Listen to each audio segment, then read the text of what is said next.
วันฝนตกพี่น้องมื้อนี้เปลี่ยนบ้อนดิหลังจากที่บ่ได้มาบ้านเบาหน่อยเต้ดมๆแล้วเนาะมื้อนี้มีโอกาสเลยว่าพากันมาบ้านเบาอ่อนพี่น้องเนาะสบายดีเด้อเอาเข้าครัวกำลังสิเฮ็ดตำข้าวเปียกพี่น้องนี่ตำข้าวเปียกเราอันนี้ลวกแล้วเรียบร้อยข้าวเปียกเกือบท้งหนึ่งตีนไก่ลูกซีนแล้วก็พักเนาะถ้าที่ตำตีนไก่ใส่ตีนหรือว่าแม่นตำซีนใส่ตีนไก่ลองคิดเนี่ยตำข้าวเปียกใส่ตีนไก่ ตำข้าวเปียกใส่ตีนไก่ เนียน ใส่ลูกชิ้นพี่น้อง คนลิ้น เบิดมือเบิดคืนนะมึง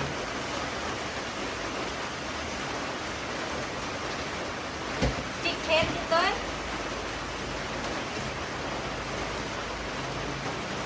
บ่เผ็ดดอก เพนอยู่บอก บ่มีใครกินเผ็ดปานใด จิกเพนบอก ฮะ เห็นบอกเพนมาแล้ว อ๋อพริก ตำจิกเพนเนาะ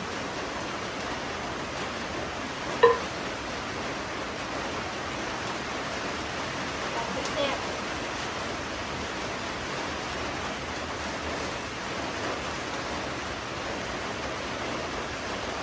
ใส่กระเทียมลงไป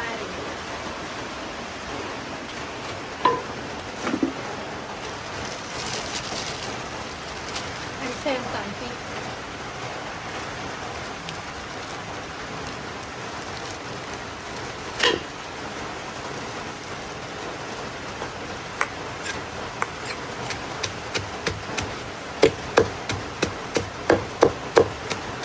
คนก็จะไม่หลดตัวเดี๋ยวนะ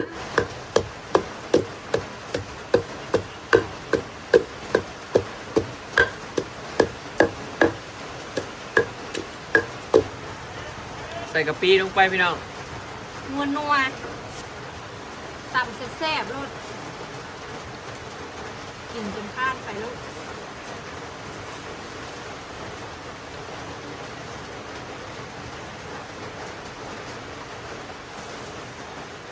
บีบมะนาวลงไป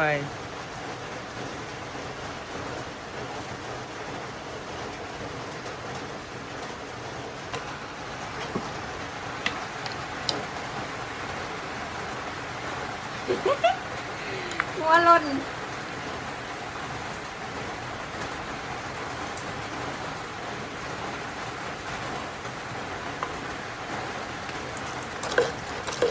หยวกหยวกหยวกนัว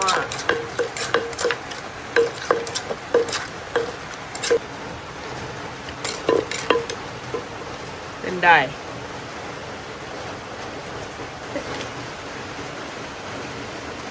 ดูเส้น เอา เนี่ย พริกกันตีนไก่ ว้าว ผัก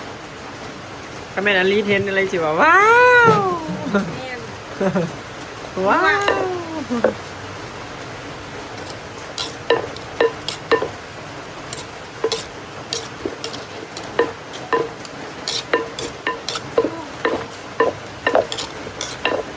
เมนูต่ำเขาไม่ได้มาแตะดนแล้วเนาะเลยสื่อมีมาต่ำซุ่มกัน บุได้เคยกินอยู่บ่พี่น้องตำเส้นก๋วยจับใส่ตีนไก่ เป็นตำข้าวเปียกแล้วได้นี่นะ ซื้อมาแต่ปักเซ่บ่แม่นบ่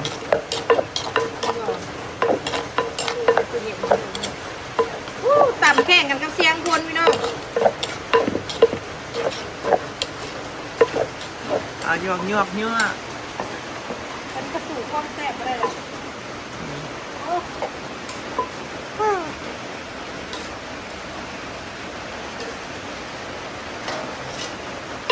นี่กระโตกเตรียมพร้อม คนเนี่ย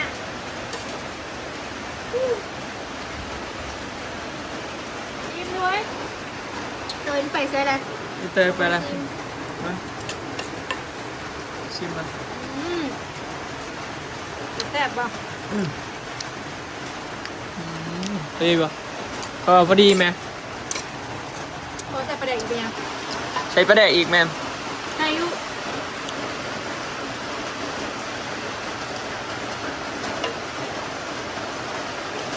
จะยิงเงา ข้างหน้าใส่อีกมันยัง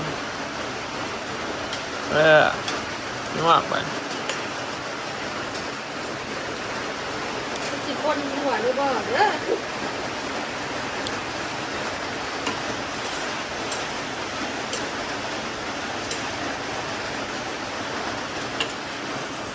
เรียบร้อย เรียบร้อยปอบมาด้วย โต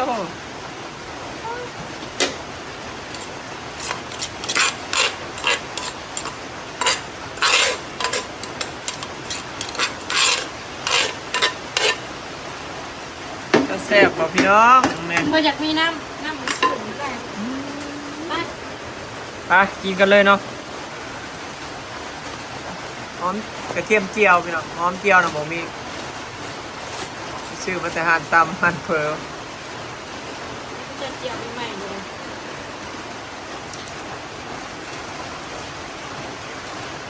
ไป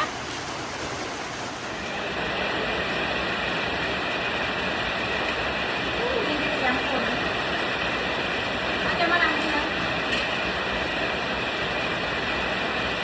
โอ้ มาพี่น้อง เด้อกินตำข้าวเปียกได้ยินแต่เสียงคนเอิดอยู่ถ้าเสียเอาไปเก็บ จังหวะเลยเรื่องนี้ต่อ ได้ยินยังมีกระลัง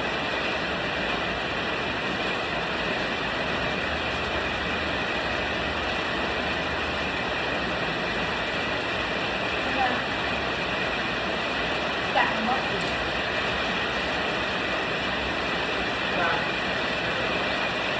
แค่ประเดี๋ยวถึงว่าต้มปุ๊บพอดีเต็มครบ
ไปเอางาน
คนกับบริลินธรรมดาและลินแห้งเลย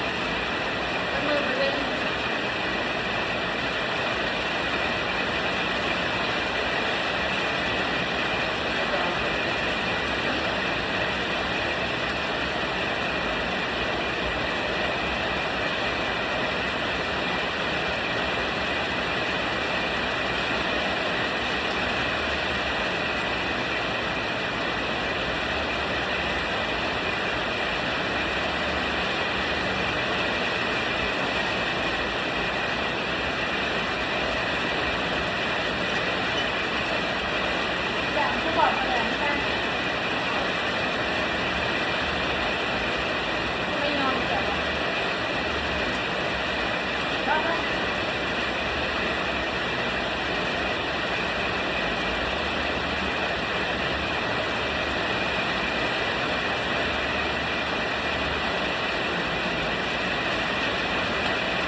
กินเบอร์ได้ยังได้ห้าของ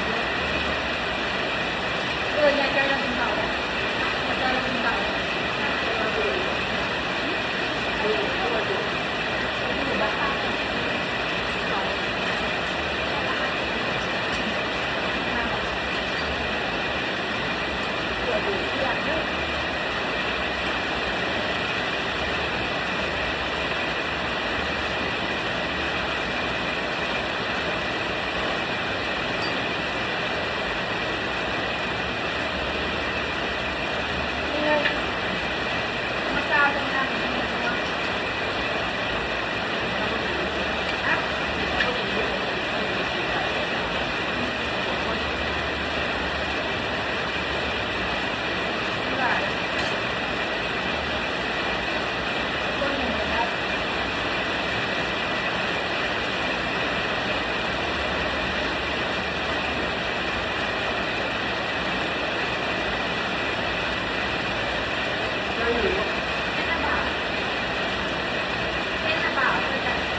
จะมาได้กินกุ้งนะ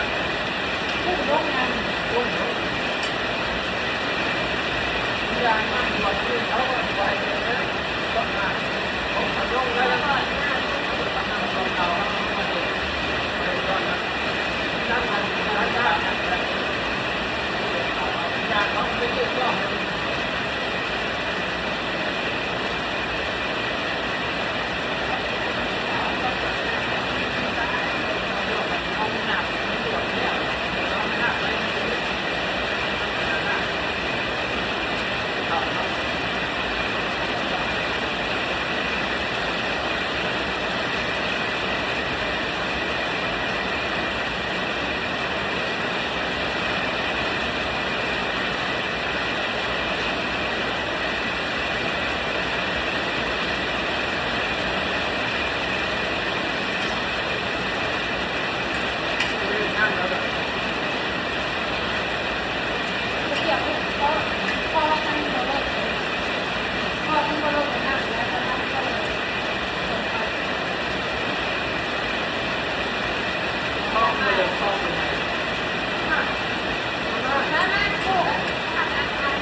กินบ่มีคากล้องพี่น้องกินตำแข้งกับอันเสียงคนจัดจ้ะไม่ไปเจอนะ รถเก่าไม่ได้อะไรอย่างเงี้ยมานักกระลงค้าน่ะ แม่งก็พอต่อว่าโดนได้มาเนาะคือตำเปียกขึ้นแก้วนี่สองแล้วนะยูกิอยู่ในนั้นว่ะ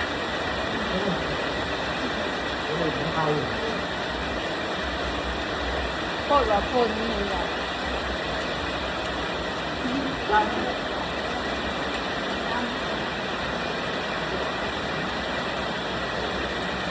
จ้างบ่กลุ่มซองเพื่อ มาบอสมาเลยบอส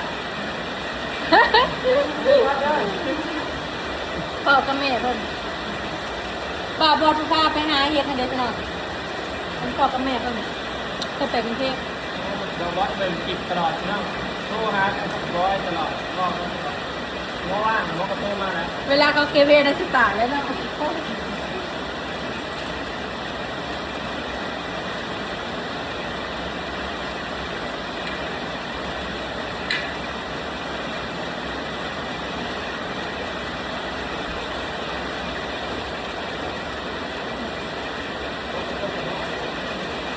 ขาคนเอื้อเดี๋ยวสิไปเอาห้ำเนาะบ่มีขาที่อยู่สิเอื้อ